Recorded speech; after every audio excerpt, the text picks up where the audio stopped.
Hey, well, welcome back to the Michael Lofton Show on Reason and Theology. A number of things going on today. Wanted to give y'all some updates and commentary on it. We're going to be talking about the Society of St. Pius X, the SSPX. And one of its district superiors just came out recently and said that there are going to be new episcopal consecrations, so ordinations of bishops. And that's certainly going to have some impact on their status if there isn't any kind of mandate on part of Rome for them to do this. So we're going to take a look at that and consider some of the consequences. Then I want to examine Cardinal Burke's words, where he recently said that Catholics need to stay in the church even if the highest leaders commit apostasy, suggesting that Pope Francis either is an apostate or could be an apostate. So we're going to consider that, as well as a robot priest that appears to be blessing people in Brazil. I got a little bit of an update on that situation, so we're going to talk about it. Dr. Michael Brown has released a statement. Not entirely comprehensive just yet, but offering some information in his defense, because some accusations were recently brought against him. I covered them on another show, so for good measure, I wanted to review his statement. And then lastly, we're going to examine a Sri Lankan cardinal who bans females from being altar servers, and we're going to take a look at the reason why he took this position. So all of that is in store for today. Before we dive in, though, I want to remind you, hit that subscribe button if you're not already subscribed to this channel.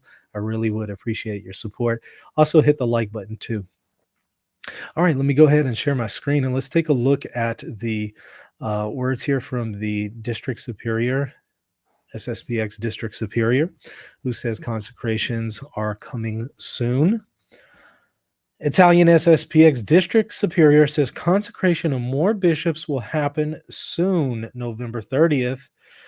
District Superior of Italy, Don Gabriele Davino, sat down with Radio Spada and said bluntly that he expects the traditionalist group to consecrate more bishops soon. He says the fraternity will make these consecrations and we expect them soon. It will be the superiors, as I said, who will decide the timing. So he believes it's going to happen soon, but only the superiors know the timing. And I think that we kind of already knew this was going to be happening because one of their bishops just recently passed away. And so they're kind of left with only 3 bishops at this point, and they're getting on up in age. So I think we all knew that this was coming down the pike, and the superior is saying, yeah, it's going to be happening soon. It also notes in November, Father Stefan Pfluger, the superior of the general district of the SSPX, spoke with D.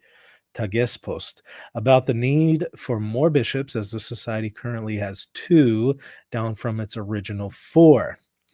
While noting that the question of bishops is a fundamental question about our existence, Pfluger added, we do not want to separate ourselves from Rome. We belong to the church, suggesting his desire to obtain permission from the Vatican for the consecration of future SSPX bishops. On the other hand, in June of this year, the District Superior of the SSPX in France published a letter to friends and benefactors laying out arguments for why the time has arrived to consecrate more bishops regardless of Rome's attitude. Here's what he says. Sorry, I had to sneeze there. We're going to need the virtue of strength in the near future to face up the ecclesial event that's beginning to take shape. We'll have to face contradictions, insults, scorn, rejection, perhaps even breakups with people close to us, he says. So what is the likelihood that they're going to obtain permission, a mandate from Rome for these episcopal consecrations? It's a roll of the dice with Pope Francis. You just kind of never know. But let's say that permission is not granted. Well, a lot of people have said that the Society of St. Pius X is not a schismatic group. They're they're in a canonically irregular position. They have a canonically irregular status right now. And part of that argument has been based on the claim that the excommunications have been lifted. So the excommunications of the four bishops who were consecrated by Lefebvre in 88 have been lifted. And so they would argue that, well, because those were lifted, they're not schismatic, but rather they're in an irregular state canonically. Now, there's a lot of pushback that has been made against that position. There's a lot of flaws, a lot of holes that could be poked in it. But let's just assume for a moment that that's true. Well, that position is going to run out of gas whenever new episcopal consecrations happen, because whenever you have new episcopal consecrations, you'll have new automatic excommunications. That's because the Code of Canon Law says that there's an automatic penalty for a bishop consecrating another bishop without the mandate of Rome. And this then also coincides with the definition of schism given in Canon 751 that says schism is the refusal of submission to the Pope or of communion with the members of the church subject to him. And one of the points here about a refusal to submit to the authority of the Pope is in reference to episcopal consecrations. If there isn't a mandate, then there would be an automatic excommunication for any bishop participating in this. So that would then mean that the ones who are ordained and consecrated, as well as the ones who do it, will be automatically excommunicated. Now, normally you need three bishops for an episcopal consecration. For a valid consecration, you only need one, but traditionally, it's been the tradition to have three. You could even see that going all the way back to Nicaea 1 in the year 325. There is a canon there about the need for three bishops when it comes to episcopal consecrations. So, right now they only have two. Obviously, there's going to need to be somebody else there as well. So some have suggested that perhaps Bishop Joseph Strickland might be the guy to step in here because he seems to be on board with their position at this point. We saw some commentary from Strickland.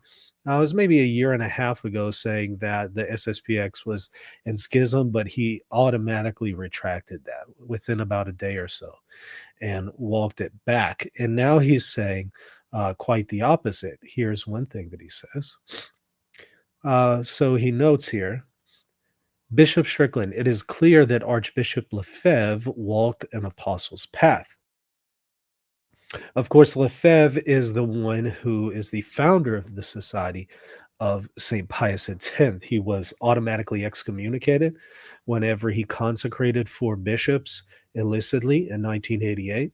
His excommunication has never been lifted to this day. However, the four men that he consecrated, their excommunication was lifted.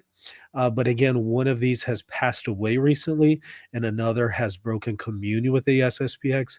So the SSPX is down to Bishop Fele and Galarreta.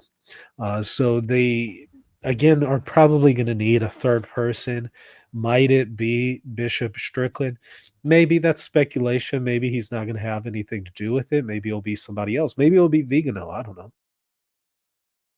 Of course, the SSPX is not on board with Vigano saying that Francis isn't the Pope. But you never know these days. I don't know. So, and then again, they might just go with, two people for the consecration, Lefebvre and, one other person participated in the consecrations of 88. So maybe they'll just use two. I don't know, but I think it's going to happen soon. So what will certainly be the case is whoever participates in it will be automatically excommunicated. And at that point, the people who have been saying the SSPX is in an irregular status, but they're not in schism, they won't be able to make that claim anymore. I don't know if they could make that claim even now, but they certainly won't be able to make it then. And if you have this case where Bishop Joseph Strickland, a retired bishop, participates in these illicit consecrations, he himself would also automatically be excommunicated. So that will be interesting to see how people would respond to that, especially people who have platformed him, who are totally on board with him, or haven't said anything about some of more of the recent developments with Strickland. It'll be interesting to see how they respond to that. If they're going to justify what he does, if they're going to be silent about it, if they're going to keep supporting him, we'll see. Well, I also want to take a look at Cardinal Burke's words here recently that I think y'all will find interesting. Let me share my screen. Cardinal Burke urges Catholics to stay in the church even if the highest leaders commit apostasy. So his message here is, don't go into schism. Schism is bad. You should never respond to the problems in the church with, going into schism. So he warns people against that. He doesn't unfortunately tell us specifically what that means. Is he talking about going to the SSPX? Is he talking about sedevacantism, denying that Francis is the Pope? He doesn't really specify what he means by don't go into schism. Be that as it may, it's interesting because there's a suggestion here, right? Even if the highest leaders commit apostasy. And this was something that he said recently in a homily. So this was during the liturgy that he made this claim. Of course, it suggests that Pope Francis either is an apostate or might be an apostate. Either way, Catholics should not leave the church. There is a little bit of ambiguity in his language. He doesn't specifically say Pope Francis, but obviously Pope Francis is the highest leader in the Catholic Church. He's clearly the highest, but he says highest leaders. Yeah, that's going to be Pope Francis and a few others. Sure. Does he say Pope Francis? No. Again, there's ambiguity here, but I think we all know what is being suggested. So I just kind of have a few questions about that. I'm curious how this works. I've pointed this out. This is one of numerous examples. I'll just show just one, but plenty of others can be provided. This is from the First Vatican Council. So it says this. And by the way, this is interesting. Becca, I see you in the chat. I completely disagree. You're falsely maligning Bishop Strickland. You clearly have not heard or read anything he's put out. Becca, I appreciate your commentary or your comments here, but I've read and reviewed almost everything he's ever said. And my track record shows that I've interacted with almost everything he's ever said. Right here on this channel, I pull it up on the screen and directly interact with it. So what you're saying is 100% false. And I certainly have not maligned Bishop Strickland, whom I've interviewed on this show multiple times. So I think that your facts are not, you're not straight here. So let's move on though.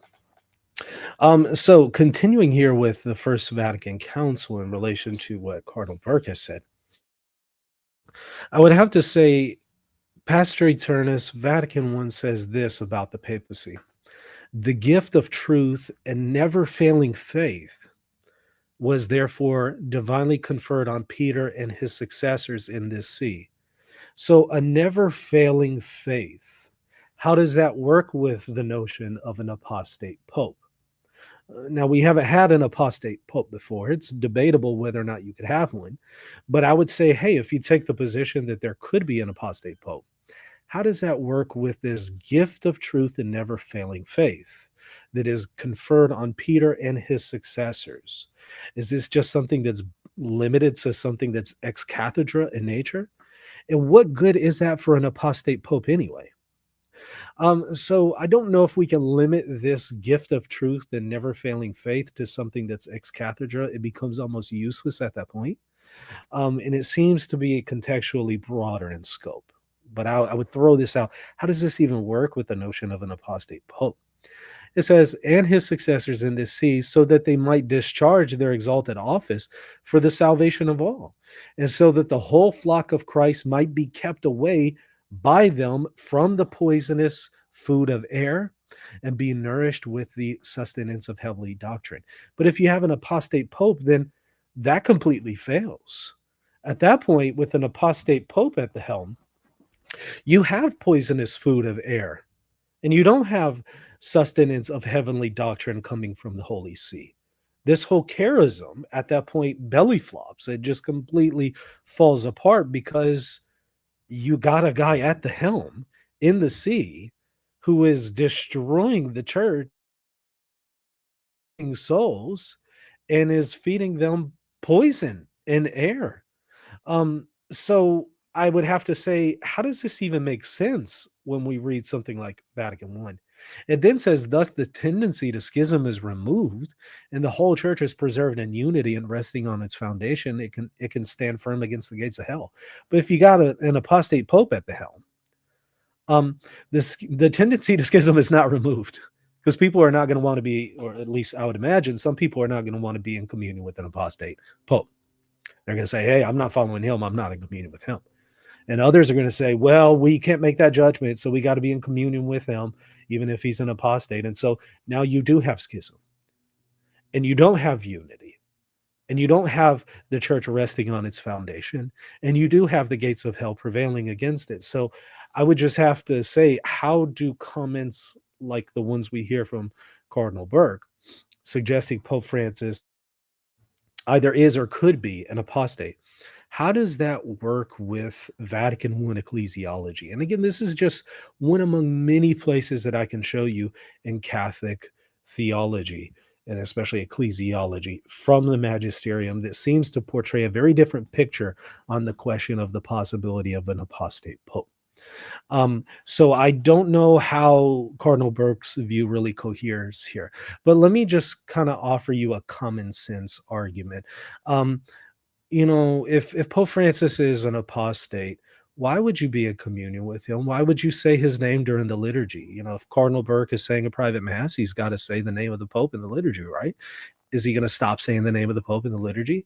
Would he suggest that other bishops and even priests stop saying the name of the Pope in the liturgy?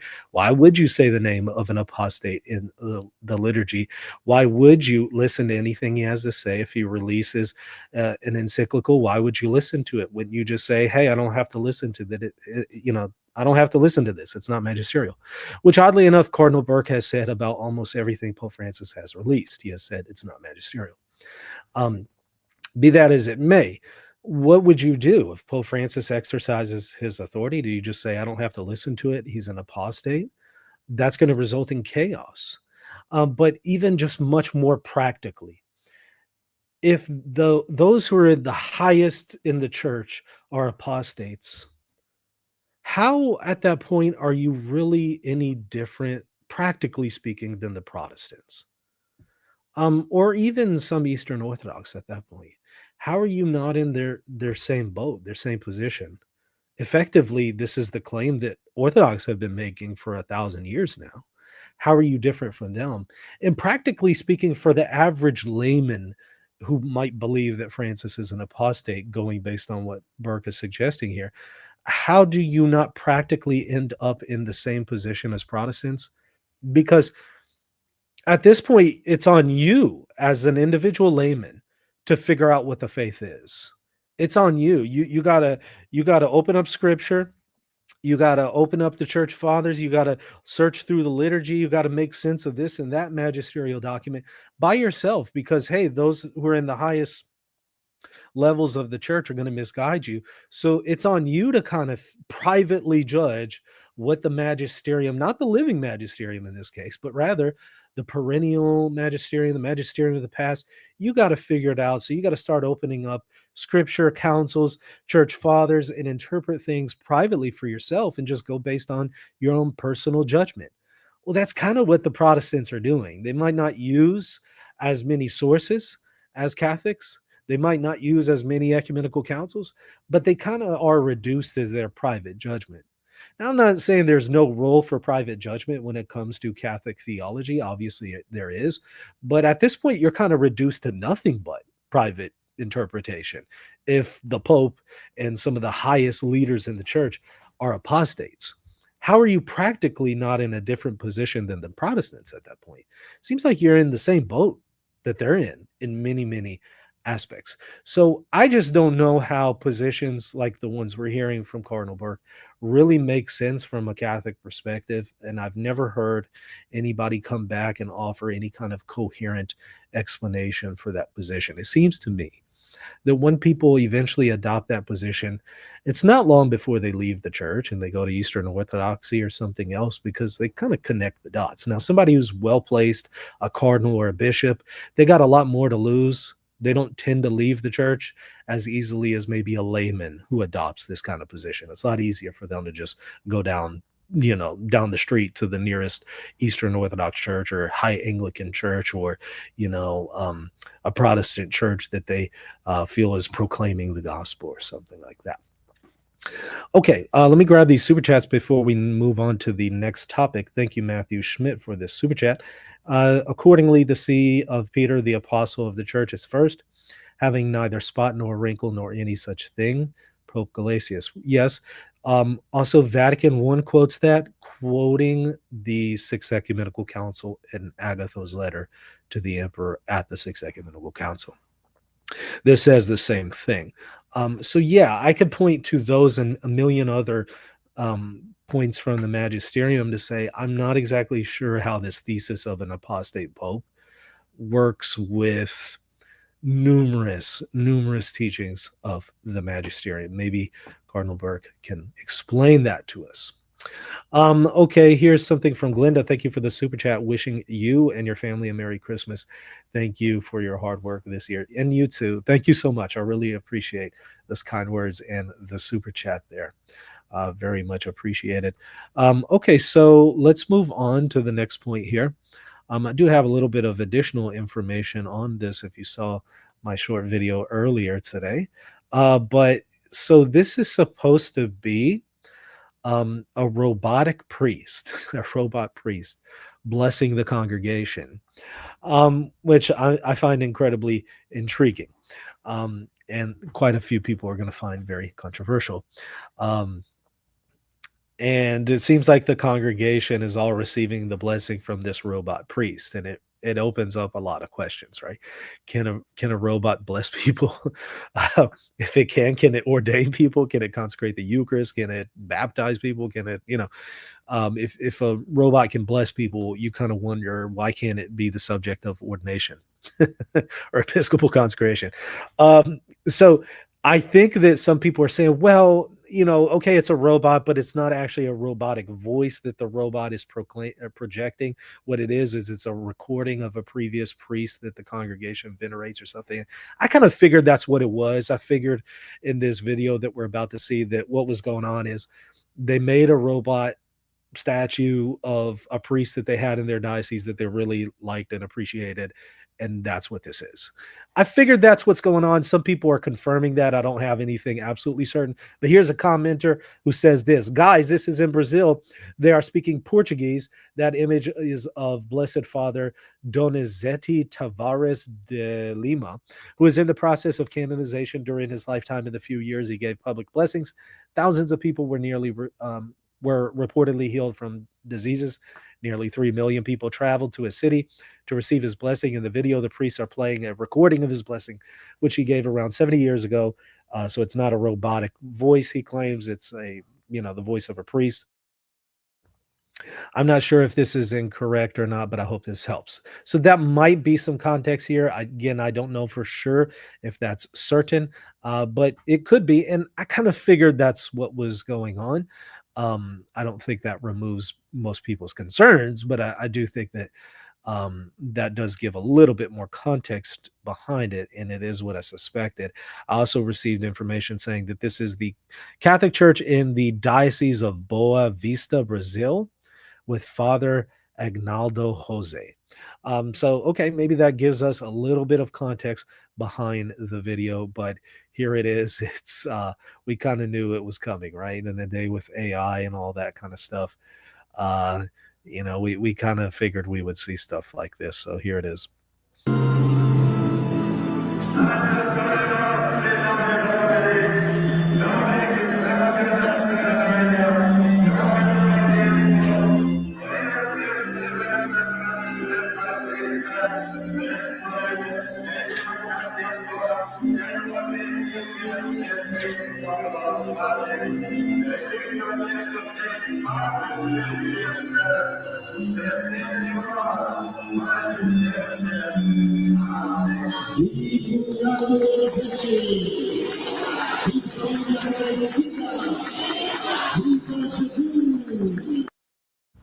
All right, so you know how I knew this. So you know how I knew this was probably a priest that they had at their parish years ago and they venerated, because he's wearing the same garments that you would wear in the Latin Mass, whereas these other priests aren't. So it's not like a Latin Mass community. So I figured that's what it is. This is a preconciliar priest that they had at that place that they highly venerated, and they're trying to commemorate his memory and playing an audio of his blessing. Now, that raises the question.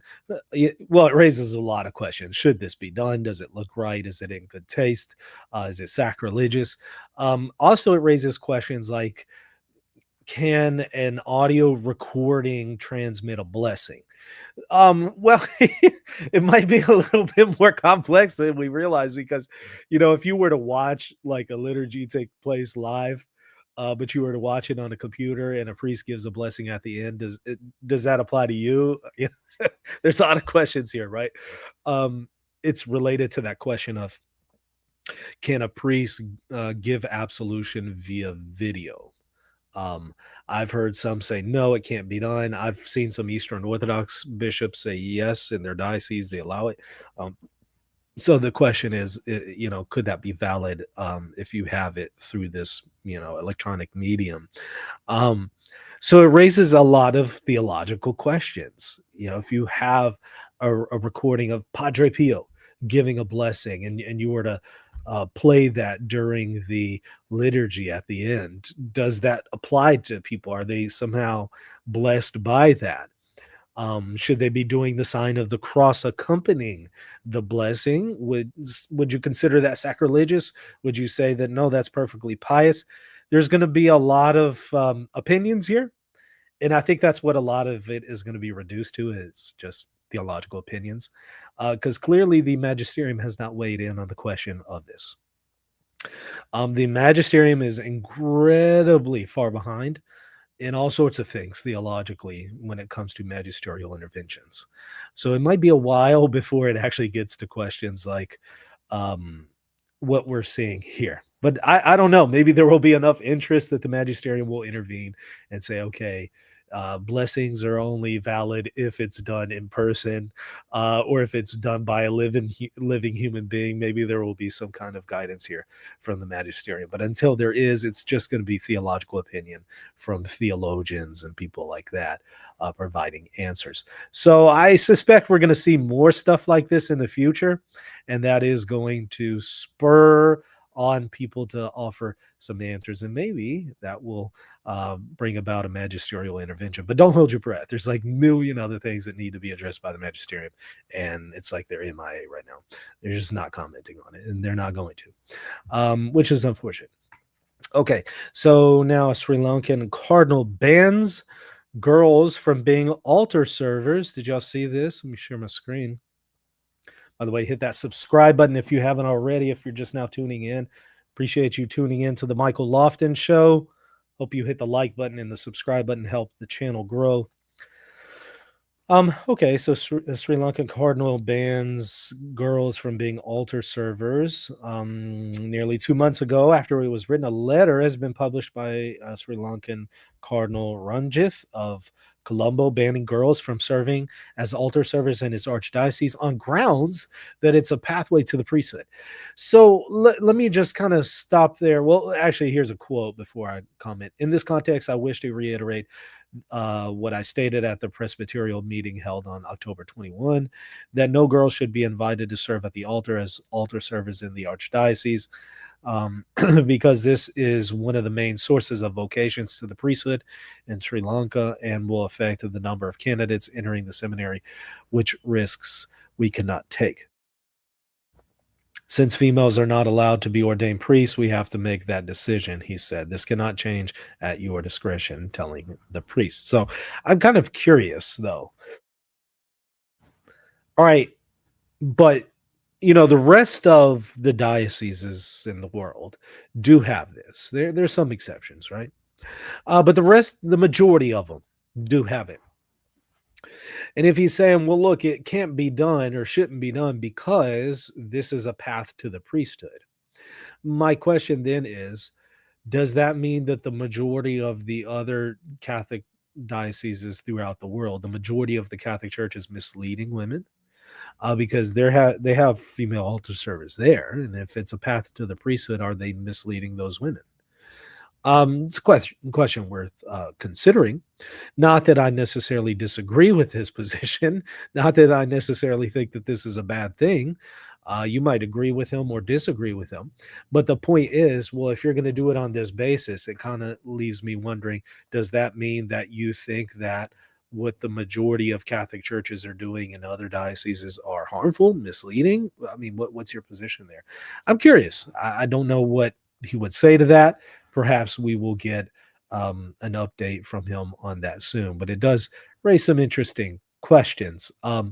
There is one other diocese, at least in the United States, that I know of, that does forbid altar servers, as I've read up online. I believe it's in Nebraska, but I don't know if that's changed.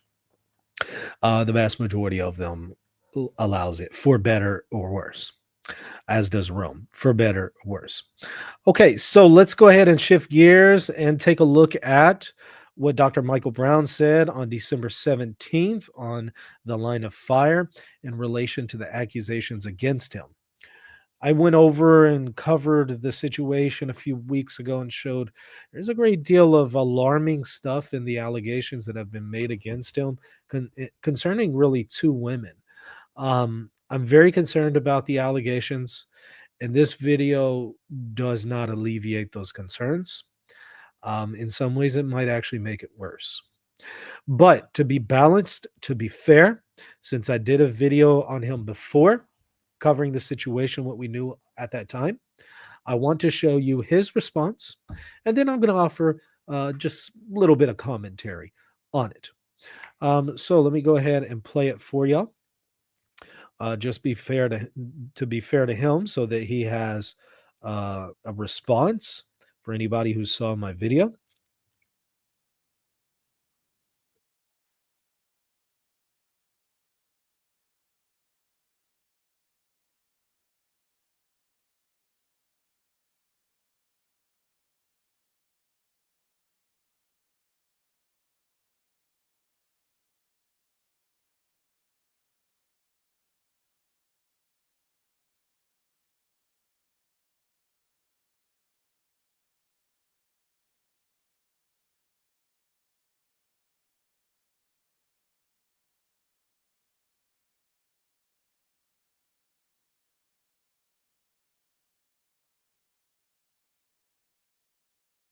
Some people are saying that there's no audio. Let's try it again. The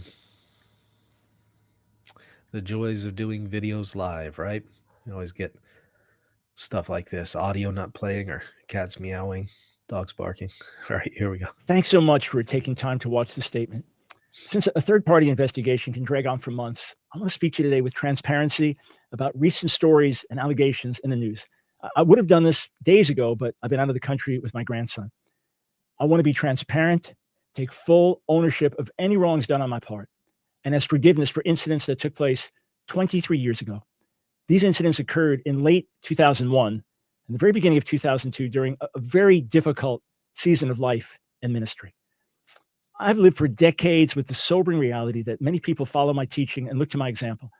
As Jesus taught in Luke 12:48, everyone to whom much was given, of him much will be required. I am accountable to a holy God for the ministry entrusted to me.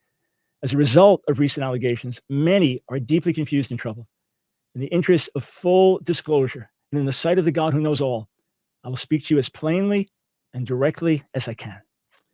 Well, I have never committed adultery in all our years of marriage. In late 2001, the beginning of 2002, I developed an emotional, not a physical, tie with another individual. She and her husband were very close friends of ours. Because of the weight of my conscience, I went and confessed everything to a close friend the first week of 2002. I then went to Nancy and with agonizing repentance, confessed to her, and with a broken heart asked her forgiveness. And she forgave me deeply and totally. Looking back today as we approach 49 years of marriage, I remain amazed at the depth of her love. At that time, in January 2002, I was eager to share all this with my leadership team, as well as with our entire school and church community. But that was not my decision alone to make. And both offended spouses agreed that since we had not committed adultery, the matter would end there, sparing them further shame and dishonor. That's the reason I've never discussed it with anyone else until recently. It was not to hide things. It was to honor my spouse, whom I had hurt so deeply. In the months that followed in 2002, I made radical changes to my schedule and lifestyle, received intensive counseling, and experienced the holy discipline of the Lord. I am profoundly grateful that our Lord is a forgiving Lord, that he responds to deep, heartfelt repentance, and that he does not discard and cast off his children because of their failings when they turn back to him with all their heart. As Micah said, who is a God like you who pardons sin and forgives the transgression of the remnant of his inheritance? You do not stay angry forever, but delight to show mercy. As to the incident with the individual referred to in the allegations as Aaron, it is not my purpose here to deny or confirm specific allegations. I'll leave it to the investigation to uncover truth. The fact is that an offense remains, and that is what I must address, taking full ownership of my actions and the pain I caused. Jesus gave us a clear directive when it came to matters like this. If you're offering your gift at the altar and there remember that your brother or sister has something against you, leave your gift there in front of the altar. First go and be reconciled to them, then come and offer your gift. In the case at hand, Aaron has something very serious against me, and it is imperative that I make this right to the best of my ability. Nancy and I understood the matter had been settled in August 2002 when Aaron expressed to me for the first time how our interaction months earlier had made her uncomfortable. I apologized to her in Nancy's presence that same day. But it is clear now that I failed to understand the depth of what she was experiencing as a result of my actions. And I never dreamed that she would suffer the effects of that pain in subsequent years. And so today, in the most public way possible, I want to speak directly to her. Please forgive me for my actions which caused you so much pain. Had I more clearly understood the result of those actions in 2002, I would have responded very differently. Again, from the heart, I ask you to forgive me. I am truly and deeply sorry. Now, if I can speak to all those who were part of the fire community at that time, to the rest of the leaders, virtually all of whom I've been able to speak with privately already, to our students and grads, to our church community, and to every fire missionary on the field worldwide, please forgive me for my failings and poor judgment and any mishandling of these situations during that time 23 years ago. I fell short of the high standards that we set. I disappointed you and I hurt you. Please forgive me. You were the most important people in my life, and I was committed to serving you at any cost. I literally shed tears of love for all of you and desperately desired to walk worthy of your honor and love as well, setting a godly example in every way. Again, I can only ask you to forgive me today. To the larger body of Christ, I deeply regret my behavior from 23 years ago. To the extent that it has caused pain or been a distraction or caused you to question God or wonder who the real Dr. Brown is, I ask you as well to forgive me. I know I failed you during that period and will continue to work to regain your trust. I truly believe that Peter, restored by God's grace after denying the Lord 3 times and weeping bitterly, became a far better man through his experiences. If dredging up this painful time in my life, a time when I also wept bitterly for many days, deepens my humility and dependence on the Lord, then all the more do I embrace what he has called me to walk through today.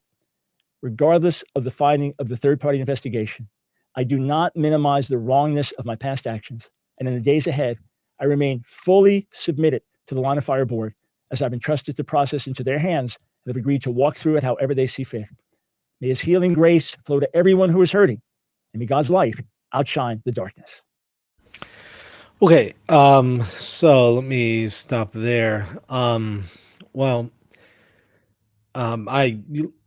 understand that he can't, fully comment on the situation while an investigation is going on, but there were some pretty big things there that were conspicuously absent that if you're going to comment on this, you should have addressed. I mean, he doesn't deny the physical contact that he allegedly had with Aaron and multiple people witnessed to.